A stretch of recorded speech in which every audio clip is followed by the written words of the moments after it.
আমাদের সরকারের বয়স তো মোটে 2 মাস। আমরা অনেকগুলি অব্যবস্থাপনা, অরাজকতা উত্তরাধিকার সূত্রে লাভ করেছি। এই জিনিসগুলি আমাদের এখন ডিল করতে হচ্ছে, মোকাবেলা করতে হচ্ছে।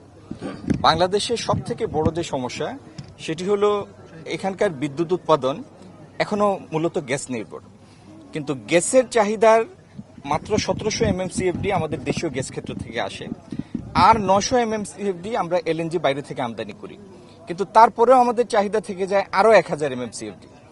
এখন সরকার অর্থের সংস্থান করতে পারলেও বাড়তি 1000 MMCFD LNG আনা সম্ভব হচ্ছে না, কারণ এটি যে রিগ্যাসিফিকেশন হয় এটির জন্য ফ্লোটিং যে ভেসেল লাগে FSRO, সেই FSRO আমাদের মোটে 2টি এবং এদের দৈনিক ক্ষমতা হচ্ছে 935 MMCFD।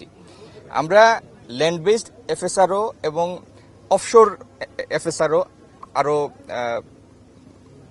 জন্য টেন্ডারে যাচ্ছি, জ্বালানি মন্ত্রণালয় যাচ্ছে, নির্মাণের উদ্যোগ নিচ্ছে, যাতে আমাদের LNG আমদানির ক্ষমতা বৃদ্ধি করা যায়। আরেকটি বড় সমস্যা হচ্ছে আমরা তেলেও আমদানি নির্ভর, গ্যাসেও এখন আমদানি নির্ভর, কিন্তু এটির জন্য বড় কোনো সাস্টেইনেবল স্টোরেজ তৈরির উদ্যোগ আমরা নেই।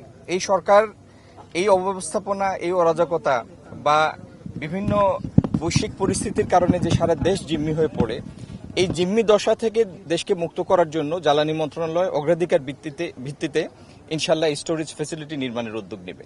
তো ইনশাল্লাহ একটা সময় যখন এই স্টোরেজ ফ্যাসিলিটিগুলি তৈরি হয়ে যাবে, হঠাৎ কোনো বৈশ্বিক ঘটনার কারণেও এরকম আমরা এই চাপের মধ্যে পড়ব না। অন্তত মাস 2 মাস সেই বৈশ্বিক পরিস্থিতিটি মোকাবেলা করার মতো টুলস তখন আমাদের হাতে থাকবে।